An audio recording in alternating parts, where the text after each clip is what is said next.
So dear students, आज की bio inorganic chemistry के लेक्चर में हम डिस्कस करने जा रहे हैं about two very important concept or two very important topic, that is about porphyrin and metalloporphyrin. तो आज के लेक्चर में हम डिटेल्स में पोरफायरिन और मेटलोपोरफायरिन के बारे में डिस्कस करेंगे. What are porphyrins, what are metalloporphyrins, and what are the functions of this porphyrin, what are its structure, what are their structural features, what are the other silent characteristic feature of porphyrin and metalloporphyrin. तो ये सारी चीजें आज के lecture में हम bio inorganic की discuss करने जा रहे हैं. तो सबसे पहले देखेंगे पोरफायरिन क्या है, what we mean by porphyrin, और ये क्या पोरफायरिन होता है और ये क्या किस चीज से बने होते हैं. सो जब आप पोरफायरिन की बात करते हैं, यूजुअली पोरफायरिन्स आर मैक्रोसाइक्लिक लिगेंड्स. ये एक ऐसा बायोलॉजिकल माइक्रोसाइक्लिक लिगेंड्स है जो कि बहुत इंपॉर्टेंट रोल प्ले करता है बायोलॉजिकल प्रोसेस में. सो सबसे पहले देखेंगे पोरफायरिन को हम कैसे डिफाइन कर सकते हैं. सो सिंपली पोरफायरिन को हम ऐसे डिफाइन कर सकते हैं, porphyrins are the derivatives of macrocyclic ligand, call it porphin.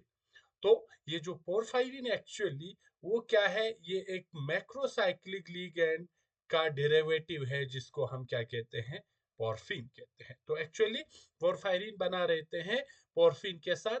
तो जब पोरफिन की डेरिवेटिव्स बनते हैं, इसी को ही हम क्या कहते हैं, पोरफायरिन कहते हैं. तो simply it is the porphyrins are the derivatives of the macrocyclic ligand porphin. Now सबसे फिर हमें पता होना चाहिए ये पोरफिन क्या है, ठीक है ना, क्योंकि पोरफायरिन तो पोरफिन का डेरिवेटिव है. तो पोरफिन भी क्या है, मैक्रोसाइक्लिक लिगेंड है. पोरफायरिन भी क्या है, मैक्रोसाइक्लिक लिगेंड्स है, बायोलॉजिकल लिगेंड्स है. तो देखेंगे ये पोरफिन क्या है. सो द पोरफिन मॉलिक्यूल और the porphin macrocyclic ligand molecule usually consists of unsubstituted tetrapyrrole rings. तो एक्चुअली ये जो पोरफिन है वो क्या है, वो हमारे पास एक टेट्रापाइरोल क्या है, अनसब्स्टिट्यूटेड मॉलिक्यूल है. हमें पता है पाइरोल की. सो यहाँ पे ये जो स्ट्रक्चर बना हुआ है, this is what we mean by pyrrole. So porphin क्या है, पोरफिन एक ऐसा मैक्रोसाइक्लिक लिगेंड है जिनमें हमारे पास चार ऐसे पाइरोल रिंग क्या होते हैं, प्रेजेंट होते हैं. इसीलिए इनको हम अनसब्स्टिट्यूटेड टेट्रापाइरोल रिंग भी कहते हैं, कनेक्टेड बाय मिथीन ब्रिज. अब ये मिथीन क्या है, मिथीन आप एक ऐसे ग्रुप को कहते हैं जिसमें कार्बन दो सिंगल बॉन्ड बनाते हैं और एक डबल बॉन्ड बनाते हैं, ठीक है ना.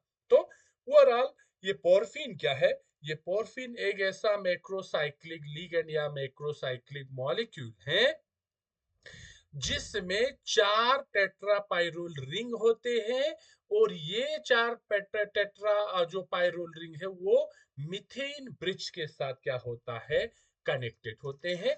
इस मैक्रोसाइक्लिक लिगेंड को हम क्या कहते हैं, हम कहते हैं पोरफिन. इसी पोरफिन की डेरिवेटिव्स को हम क्या कहते हैं, पोरफायरिन कहते हैं. अब इनकी कुछ कैरेक्टरिस्टिक फीचर हम देखेंगे.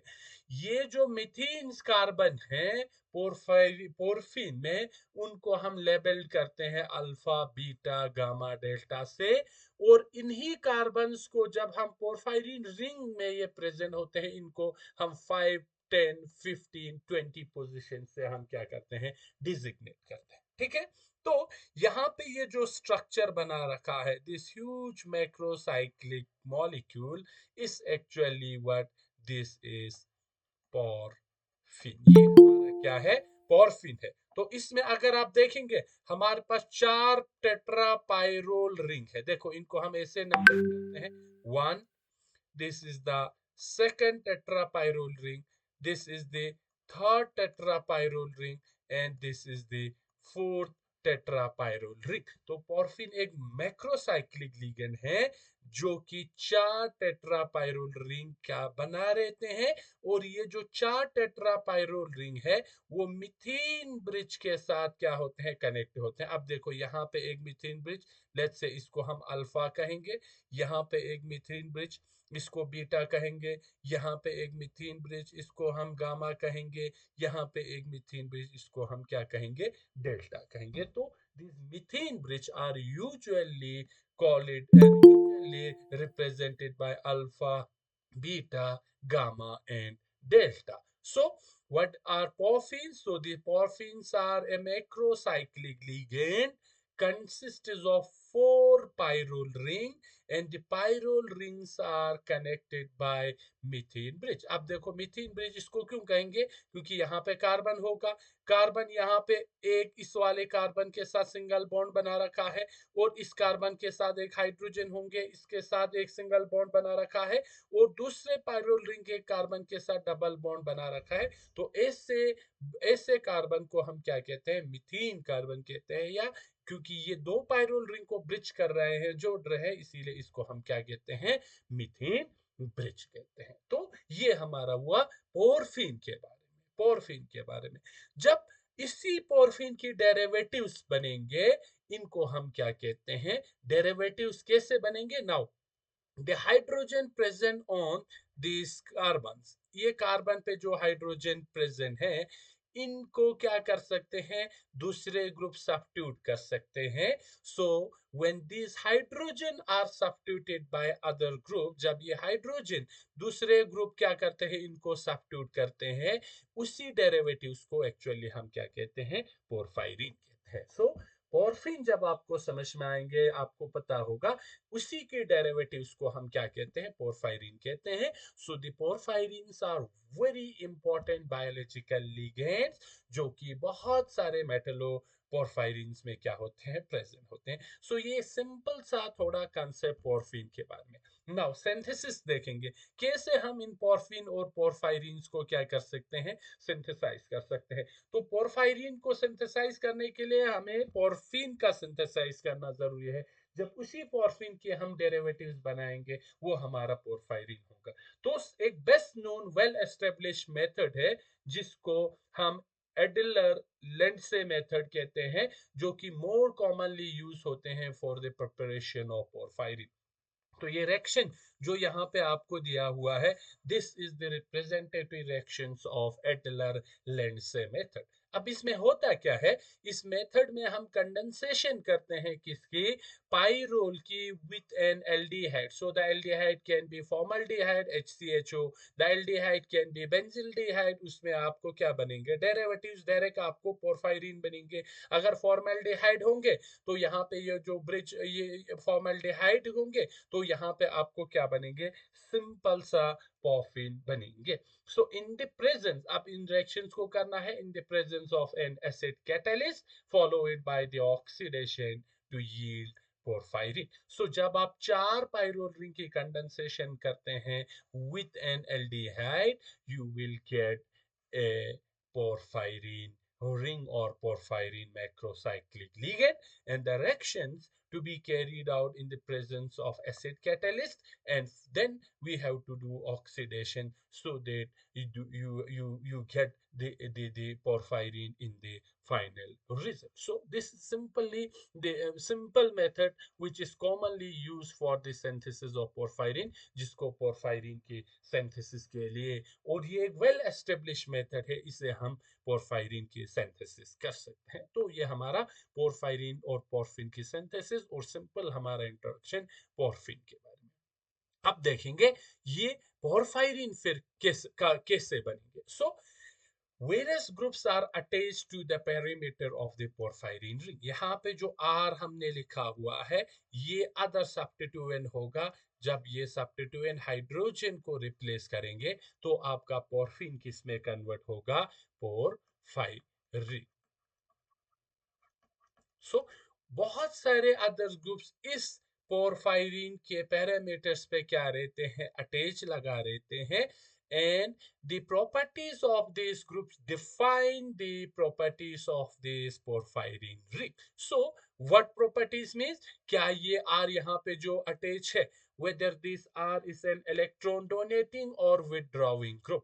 क्या ये जो R जो बाहर पैरामीटर पे पोरफायरिन की लगा हुआ है, ये आपकी इस पोरफायरिन रिंग की रेडॉक्स प्रॉपर्टीज को डिफाइन करते हैं, या हम कह सकते हैं इसकी केमिकल प्रॉपर्टीज को डिफाइन कर सकते हैं. So the electron withdrawing and the donating ability of this substituent which are attached at the perimeter of the porphyrin ring tunes the delocalized molecular orbital of the complex and thus vary its redox property. तो ये पूरे porphyrin ring की redox properties को क्या करते हैं, define करते हैं. Now the porphyrin ring, this porphyrin ring that is the substituted derivatives of porphyrin can behave as acid as well as base.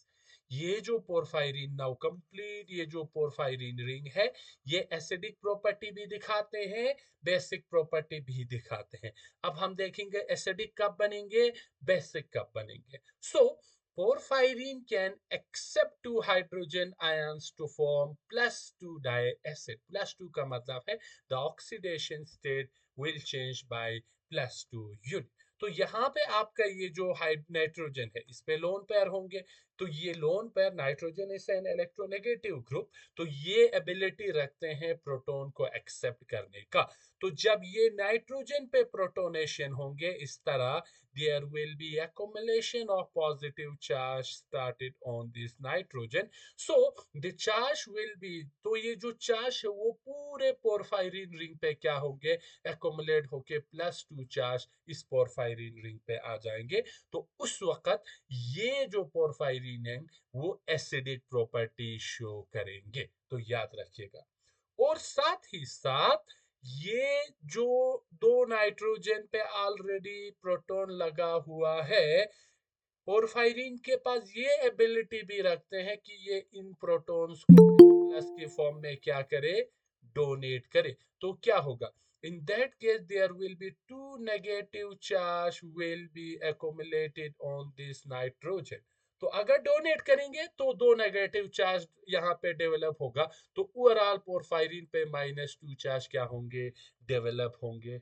उस केस में डाइएनाइन बनेंगे, और डाइएनाइन बनने पे आपका ये क्या दिखाएंगे, बेस का काम करेंगे. बेस मीन्स जब इस पे क्या होंगे, -2 चार्ज होंगे. एसिडिक प्रॉपर्टी कब शो करेंगे, जब इस पे +2 चार्ज डेवलप होंगे. सो आगे जब हम मेटलोपोरफायरिन की बात करते हैं, तो ये जो पोरफायरिन डाइएनाइन फॉर्म में बनेंगे, ये वही डाइएनाइन फॉर्म में पोरफायरिन है जो कि मेटल आयंस, क्योंकि मेटल के पास हमेशा क्या रहते हैं, पॉजिटिव चार्ज रहते हैं, तो ये डाइएनाइन में जो एक्स्ट्रा एक्स्ट्रा इलेक्ट्रॉन है वो उन मेटल आयंस को डोनेट करके कॉम्प्लेक्स फॉर्म करते हैं, उसी को ही हम क्या कहते हैं, मेटलोपोरफायरिन कॉम्प्लेक्स कहते हैं. सो ये सबसे पहला करैक्टरिस्टिक है पोरफायरिन की कि ये एसिडिक प्रॉपर्टी भी शो कर सकते हैं, बेसिक प्रॉपर्टी भी शो कर सकते हैं. एसिडिक कब करेंगे, जब ये दो हाइड्रोजन आयंस को एक्सेप्ट करेंगे. बेसिक कब बनेंगे, जब ये दो हाइड्रोजन जो ऑलरेडी नाइट्रोजन और पायरोड पे अटैच है, ये क्या करेंगे, किसी दूसरे स्पीशीज को डोनेट करके जब इन पे नेगेटिव चार्ज डेवलप होगा तो ये एज ए बेस का काम करेंगे. So this is the first important salient features of porphyrin. Second, the porphyrin rings are rigid, बहुत सख्त होते हैं. Why, because of the delocalisation of pi electron around the parameter.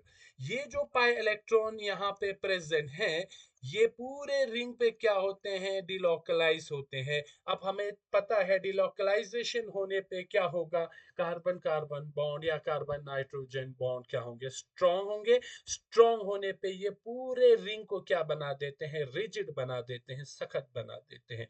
Now तो यहाँ पे ये क्या है, ये आपका एक एक डिलोकलाइज्ड रिंग सिस्टम है. साथ ही साथ ये जो पोरफायरिन आपका प्लेनर भी होते हैं, तो क्या ये पोरफायरिन प्लेनर हैं, डिलोकलाइजेशन है, तो एरोमेटिक होंगे या नहीं एरोमेटिक होंगे. तो अगर ये देखें तो पोरफायरिन्स आर एरोमेटिक ऑल्सो. तो आपको ये पॉइंट याद रखना है, पोरफायरिन क्या है, एरोमेटिक है। अब देखो एरोमेटिक होने के लिए हमारे पास कुछ इंपॉर्टेंट कंडीशंस चाहिए। एक तो हक्कल रूल्स को फॉलो करना चाहिए, 4n+2 पाई इलेक्ट्रॉन होंगे तभी आपका हक्कल रूल्स को फॉलो करेंगे, तभी वो एरोमेटिक होंगे। दूसरा क्या होना चाहिए, प्लेनर होना चाहिए, प्लेनर तो है। तीसरा क्या होना चाहिए, डिलोकलाइजेशन होना चाहिए, डिलोकलाइजेशन भी यहाँ हो रहे हैं। अब हम देखेंगे क्या ये 4n+2 पाई इलेक्ट्रॉन को फॉलो कर रहे हैं या नहीं कर रहे हैं।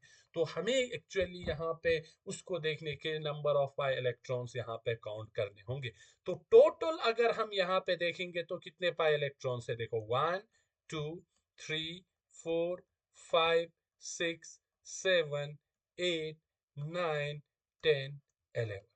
तो एक्चुअली यहाँ पे टोटल कितने हैं हमारे पास, 11 पाई इलेक्ट्रॉन्स है। तो टोटल कितना हुआ, 22 पाई इलेक्ट्रॉन्स हुए। तो 11 हमारे पास पाई क्या है, सॉरी बॉन्ड्स है।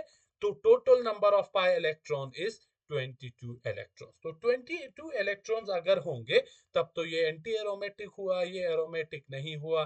तो इसमें आपको याद रखना है, देखो क्यों हम इनको एरोमेटिक कहते हैं। तो ये जो टोटल 11 है, 11 में से सिर्फ 9 पाई इलेक्ट्रॉन्स ऐसे होते हैं जो कि डिलोकलाइजेशन में पार्टिसिपेट करते हैं। याद रखिएगा ये दो इलेक्ट्रॉन, एक तो ये जो नाइट्रोजन के एंटी पोजीशन पे है, कहां पे हुआ, और दूसरा आपका ये इलेक्ट्रॉन, ये दो, हाँ सॉरी, ये इलेक्ट्रॉन, ये 2 पाई इलेक्ट्रॉन ऐसे हैं जो कि आपकी डिलोकलाइजेशन में पार्टिसिपेट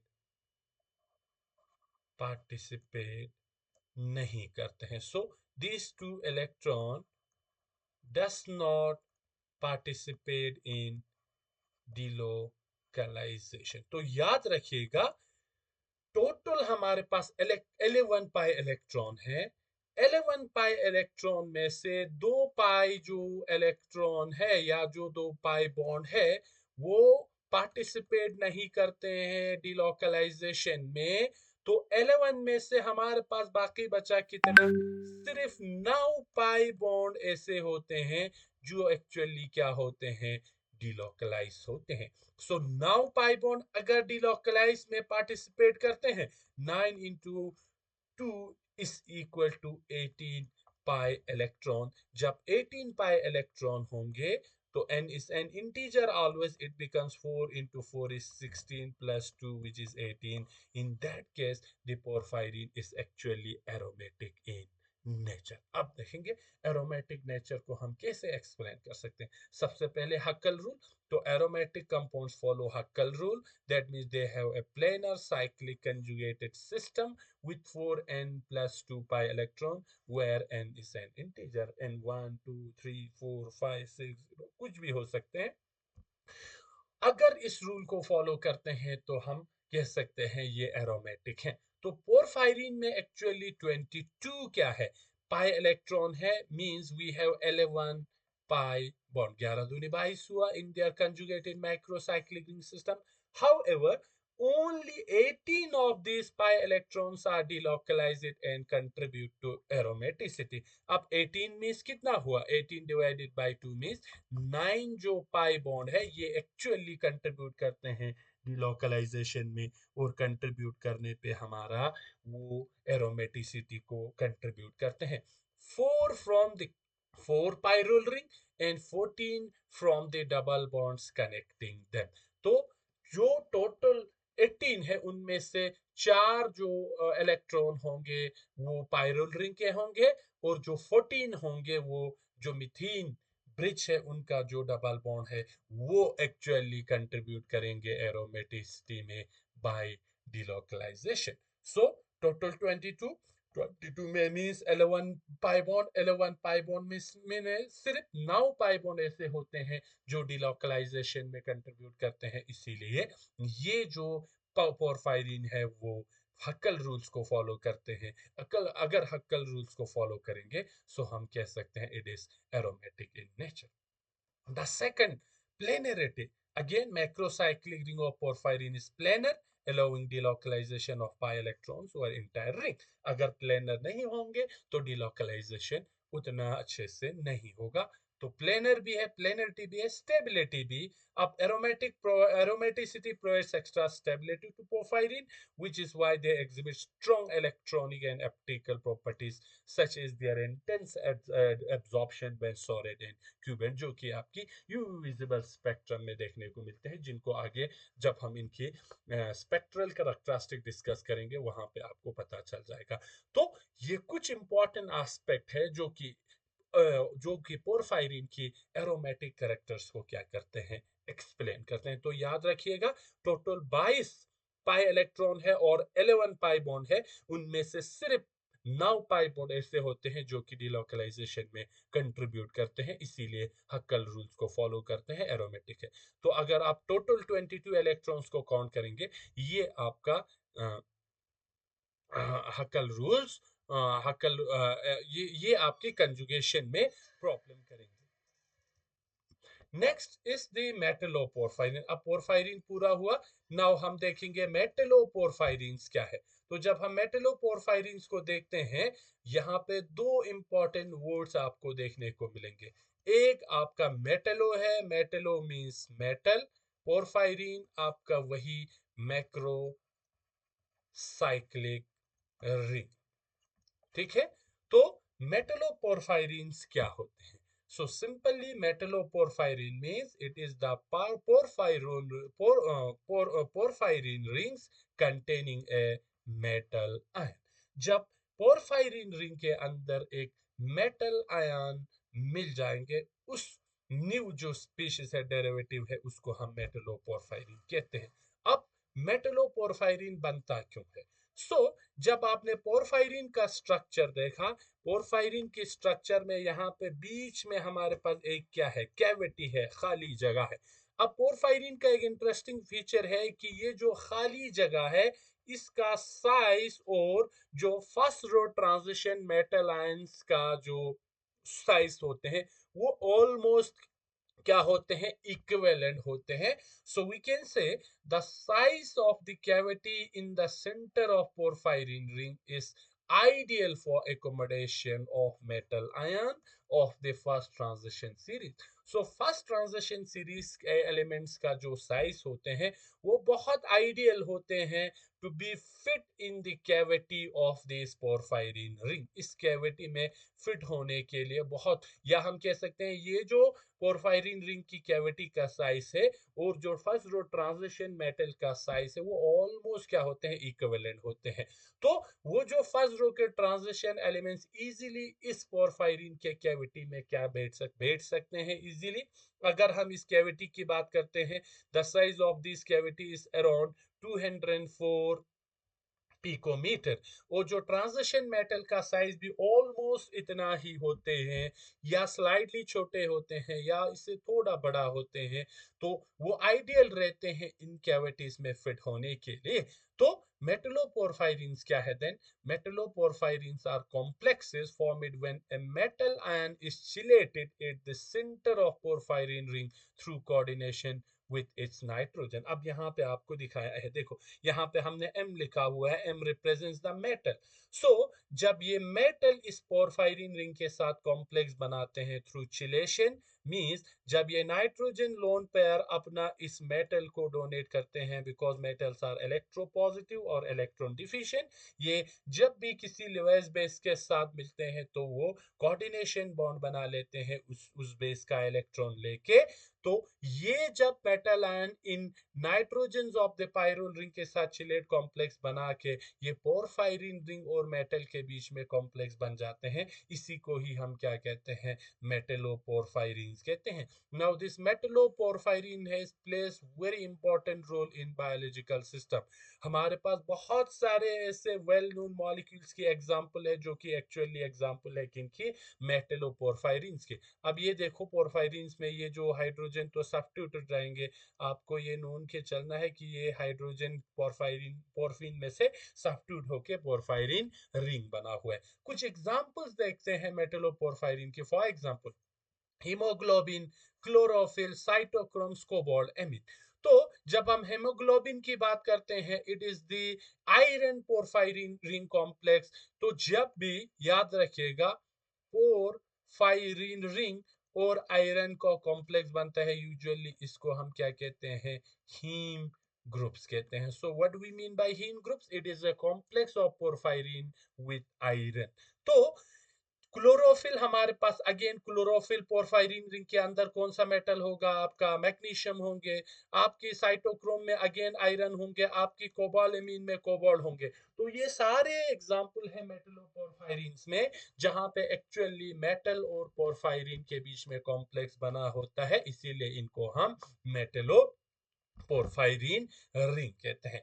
तो क्या ये जो रिंग है, इसका साइज मेटल जब इनके साथ कॉम्प्लेक्सेशन करते हैं, तो क्या इसका साइज चेंज होते हैं या नहीं होते हैं? याद रखिएगा, because of the delocalisation, the porphyrin ring is very rigid, Fairlie rigid होते हैं, and the metal nitrogen bond distance does not very greatly. बहुत ज्यादा इनकी जो बॉन्ड डिस्टेंस है वो ज्यादा वेरी नहीं होते हैं, usually from 193 to 196 in picometer in nickel, क्योंकि निकल का साइज बहुत छोटा होते हैं। Porphyrin to 210 picometre in high spin iron porphyrin complex. तो स्लाइड इनकी साइज में चेंज हो सकते हैं, लेकिन because of the delocalisation, because of the rigidity of porphyrin, ये जो कैविटी ज्यादा अपने साइज को चेंज नहीं करते हैं। अब स्लाइड इनमें चेंज आ जाते हैं, वो कैसे होंगे? अगर मेटल आयन का साइज इस कैविटी से बहुत छोटे होंगे, जैसे कि Ni2 प्लस का साइज इस कैविटी की साइज से थोड़ा छोटा होते हैं, तो क्या करते हैं, ये रिंग थोड़ा रफलेड हो जाते हैं, थोड़ा ये इधर एक्सटेंड हो जाते हैं, ताकि ये जो बॉन्ड है between the metal and nitrogen वो क्या रहे, रिमेन सेम रहे, और there will be close interaction between the net nitrogen and the nickel को टेक प्लेस। बिकॉज निकल का साइज जो है इन रिंग की साइज से थोड़ा छोटा होता है, तो उस वक्त रिंग में थोड़ा रफलेट प्रोड्यूस होते हैं, ताकि इंटरेक्शन नाइट्रोजन और मेटल के बीच में अच्छा हो। लेकिन अगर साइज थोड़ा बड़ा हुआ इस कैविटी से, उस केस में क्या बन जाते हैं, there is a formation of domed shape.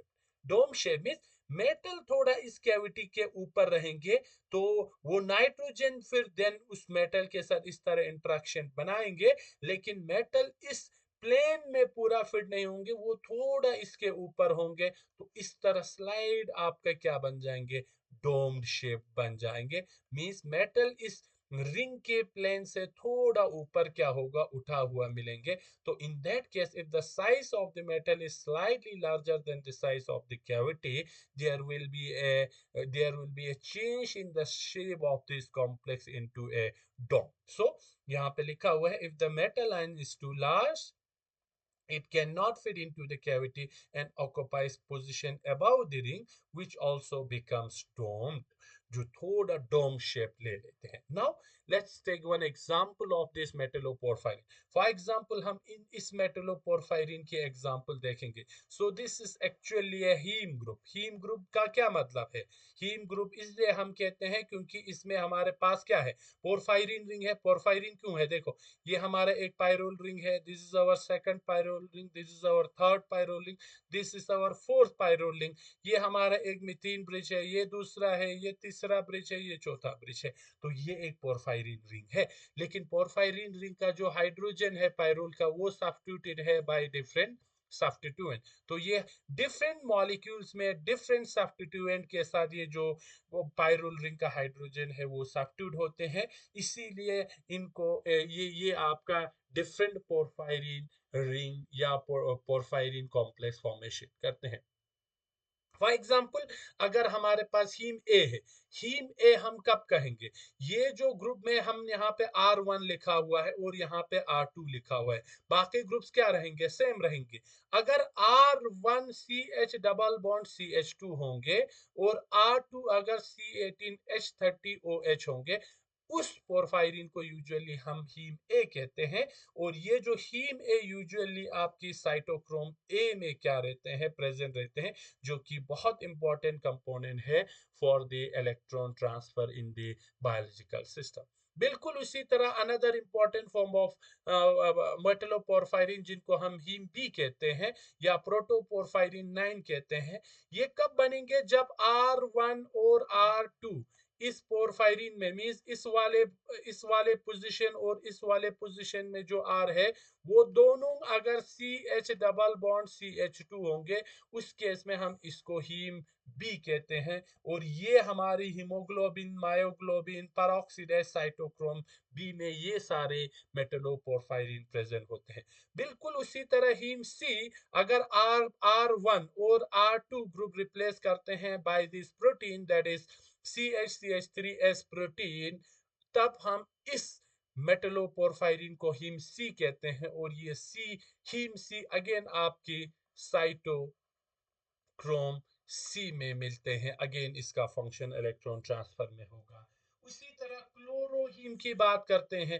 क्लोरोहीम में R1 ग्रुप CHO ग्रुप होंगे, R2 group again CH double bond CH2 होंगे। उस वक्त मेटलोपोरफायरिन को हम क्लोरोहीम कहते हैं। और ये पाए जाते हैं क्लोरोक्रोनीन, जो कि आपकी मेरीन वार्म्स या मेरीन वार्म्स में ये इन द ब्लड पिगमेंट में ये मेटलोपोरफायरिन्स पाए जाते हैं। सो ये पोरफायरिन और मेटलोपोरफायरिन बहुत इंपॉर्टेंट बायोलॉजिकल पिगमेंट है, जो कि डिफरेंट फॉर्म में डिफरेंट एनिमल्स में क्या रहते हैं, प्रेजेंट रहते हैं। सो पोरफायरिन क्या है?